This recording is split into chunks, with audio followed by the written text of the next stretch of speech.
Oke, Bismillahirrahmanirrahim. Assalamualaikum warahmatullahi wabarakatuh. Selamat malam semuanya. Sebelumnya kami ingin mengucapkan terima kasih kepada Bapak Riki selaku Kepala Program Studi Animasi, kemudian Bapak Ibu dosen yang kami hormati dan juga teman-teman yang sudah berkontribusi pada proyek PBL AN 201. Proyek kami berjudul Project Rebirth untuk produksi animasi Lomba Nasional Olivia. Kemudian kami ingin memperkenalkan diri. Di sini ada Pak Ahmad Saropi selaku manajer project sekaligus klien dari PBL kami. Kemudian juga ada Fajar Raihan Anwar, yaitu saya sendiri sebagai ketua dari kelompok PBL AN 201. Ada Tian, Febri, Karas, dan juga Fauzan sebagai anggota dari kelompok PBL ini. Kemudian di sini ada luaran project yaitu artbook, poster, dan juga proof of concept berupa konsep art. Yang pertama, baik untuk pada bagian tesis dalam animasi kami. Proyek animasi kami beranjak dari realita yang mengkhawatirkan. Menurut laporan terbaru dari WHO dan UNICEF tahun 2025, satu dari 4 orang di dunia masih kekurangan akses air yang layak dipakai. Melalui karya ini, kami ingin menyampaikan bahwa krisis air bersih bukan lagi sekedar ancaman masa depan, melainkan kenyataan pahit yang sedang kita hadapi sekarang. Kami menyoroti betapa rentannya kehidupan manusia akibat kerusakan lingkungan dan bagaimana kelangkaan air akan membentuk masa depan yang penuh tidak pastian. Nah, untuk deskripsi proyek kami, latar belakang yaitu kami mengangkat isu krisis air bersih dan juga kerusakan lingkungan yang berkaitan langsung dengan SDG nomor 6 dan juga SDG nomor 15 yaitu Clean Water and Sanitation dan juga Life on Land. Tujuan proyek kami adalah menyampaikan pesan tentang dampak nyata krisis lingkungan dan peperangan terhadap ekosistem, terkhusus krisis air bersih dan juga kerusakan lingkungan.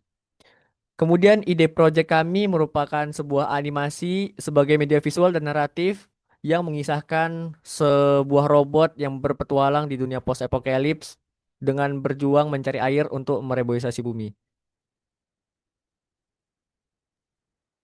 Baik, selanjutnya yaitu mood board. Untuk mood board, untuk mood board yang pertama kami menggunakan set dunia apokalips dari kehancuran total peradaban manusia akibat terjadinya perang. Untuk latarnya sendiri berada di Jakarta yang kami ubah namanya menjadi nama kota Neo Batavia. Selanjutnya buat style animasi kami menggabung yaitu kami menggabungkan antara 3D dan 2D. Jadi untuk background-nya 3D dan animasi dari karakternya itu 2D. Seperti contoh referensi di bawah, yaitu animasi Amazing World of Gumball, dan ada animasi Wake Up yang dikerjakan langsung oleh 2 orang teman kami. Untuk karakternya, kami menggunakan 3 karakter. Yang pertama itu ada robot yang bernama Bonbon, yang terus ada burung rangkong bernama Tara, dan burung Raja Wali bernama Angkara. Terakhir, buat props-nya itu ada time kapsul berbentuk telur, terus ada benih, dan ada penampungan air berbentuk prisma seperti gambar di atas. Baik, kita masuk ke bagian cerita. Cerita ini memiliki premis yang sederhana. Seorang robot kecil bernama Bonbon memiliki misi untuk menanam dan menyiram tunas di dunia di mana air itu merupakan suatu hal yang langka, khususnya air bersih. Namun perjalanannya terhambat oleh seekor burung rangkong yang bisa dibilang cukup posesif di sini. Lalu selanjutnya dalam sinopsisnya, kita akan melihat Bonbon terbangun setelah 100 tahun tertidur di laboratoriumnya yang hancur. Ia membawa benih terakhir, namun setelah ditanam, benih itu layu seketika karena tidak ada setetes air pun. Bonbon harus berjuang menelusuri kota Neo Batavia demi mencari air, menghadapi serangan burung pemangsa, hingga akhirnya mendapatkan bantuan tak terduga dari sang rangkong yang awalnya menghalanginya. Selanjutnya, bagian treatment. Secara teknis, cerita kami terbagi ke dalam beberapa urutan penting. Dimulai dengan establish kota Neo Batavia, disusul adegan di dalam reruntuhan laboratorium saat Bonbon pertama kali aktif. Kami memberikan penekanan pada interaksi antara Bonbon dan Tara saat berada di dalam sarang. Konflik memuncak saat Bonbon harus melewati jembatan rapuh dan menghadapi burung pemangsa yang menunjukkan skala bahaya yang harus dihadapi oleh sebuah robot kecil demi setetes air. Terakhir, pada bagian naskah, kami fokus pada detail audio visual untuk membangun atmosfer. Misalnya, penggunaan on-screen text seperti water required untuk menunjukkan urgensi dari sistem si Bonbon, serta efek suara mekanik seperti whir dan clack yang memberikan karakter pada robot tersebut. Naskah ini dirancang untuk meminimalkan dialog dan memaksimalkan aksi visual serta emosi dari karakter yang ada.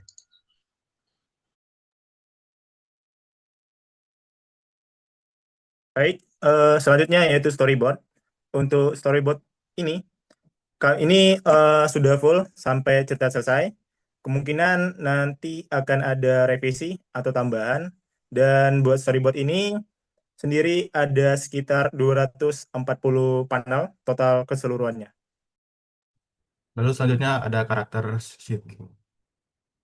Untuk karakter pertama yaitu Bonbon. Dia adalah robot yang diciptakan saat perang dan memiliki misi untuk menghijaukan kembali bumi pasca perang. Tujuan dari Bonbon ini itu untuk mencari sumber air bersih untuk menyirami tunas tanaman. Awal mula terjadi cerita si Bonbon yaitu dia terbangun setelah timernya berakhir. Perubahan yang terjadi pada cerita, Bonbon yang awalnya merasa terganggu dengan kehadiran si burung akhirnya memiliki relationship yang lebih dekat dengan si burung. Bonbon ini dia protagonis yang memiliki personality sayang terhadap tanaman, memiliki gerakan yang lembut. Lalu karakter kedua yaitu Tara. Tara ini adalah burung yang menjaga laboratorium sebagai sarangnya. Dia memiliki tujuan untuk membantu dan menjaga sang robot layaknya anak sendiri. Awal terjadi cerita, dia menemukan telur robot yaitu time kapsulnya si Bonbon. Perubahan terjadi pada cerita, dia menyadari bahwa rumah bukanlah sarang atau tumpukan benda berkilau yang dia kumpulkan, melainkan ikatan keluarga yang dia bangun dengan si robot. Dia sebagai supporting karakter, memiliki personality sifat keindukan, dan ketertarikan terhadap benda berkilau. Dia sangat sabar, berempati, dan dan sampai ingin mengorbankan diri demi menjaga si Bonbon. Lalu karakter ketiga yaitu Angkara. Angkara ini adalah burung pemangsa natural. Dia memiliki tujuan berburu. Dia dia melihat bonbon sebagai benda yang menarik. Perubahan yang terjadi pada cerita tidak ada karena dia adalah force of nature dan karakter yang flat. Dia adalah antagonis agresif yang hanya peduli dengan dirinya sendiri. Lalu selanjutnya ada size compression dan action pose. Bagian action pose ini ada yang kurang nanti akan ditambahkan dan direvisi kembali. Lalu ada karakter exploration dan expression. Selanjutnya ada props untuk karakter si bonbon yang itu water container untuk menyimpan air bersih dan time kapsul si bonbon yang akan dibuka setelah 100 tahun kemudian. Selanjutnya ada environment yang ada di dalam cerita. Pertama-tama untuk eksterior ada kota Neo Batavia. Seperti yang sudah dijelaskan oleh teman saya tadi, kota ini berdasarkan Jakarta. Kota ini adalah kota yang telah hancur akibat Perang Dunia Ketiga, terdiri dari beberapa daerah. Wilayah ini didominasi oleh runtuhan, tanah gersang, dan minim sumber daya. Unsur-unsur nirmana yang ada di gambar yang ada ditunjukkan tadi ada point, ada line, ada shape, ada space, value, dan tekstur. Untuk prinsip nirmana yang digunakan ada balance, kontras, emphasis, movement, pattern, rhythm, dan unity. Latar kedua ada laboratorium. Latar ini adalah sebuah latar tua, laboratorium tua milik negara yang sudah ditinggalkan. Dahulu beroperasi sebagai tempat yang mengembangkan dan riset berbagai senjata. Saat perang terjadi, beberapa ilmuwan memutuskan untuk menciptakan robot dengan tujuan memulihkan ekosistem pasca perang sebagai penebusan kesalahan. Di gambar ini juga sama terdapat beberapa unsur animasi dan menggunakan prinsip animasi yang sama. Kemudian untuk proof of concept kami menggunakan ilustrasi yang sama atau lebih tepatnya kami melanjutkan ilustrasi yang grayscale tadi untuk menjadi ilustrasi yang ada warnanya dan juga kami tambahkan karakter sebagai konsep art dari PBL AN201 Project Rebirth. Selanjutnya untuk penerapan teknologi secara teknis, kami menggabungkan 3D dan 2D, seperti yang sudah dijelaskan oleh teman saya tadi di bagian moodboard. Kita menggunakan 3D sebagai background dan 2D sebagai foreground. Untuk software ya, kami menggunakan Adobe Photoshop, Clip Studio Paint, dan Mediabang Paint Pro untuk 2D drawing dan animation. Lalu ada CorelDRAW untuk vektor, dan Blender untuk environment 3D. TileDraw untuk menyimpan moodboard, dan terakhir GarageBand untuk audio dan musik. Oke, sekian dari kelompok PBL AN201. Terima kasih. Wassalamualaikum warahmatullahi wabarakatuh.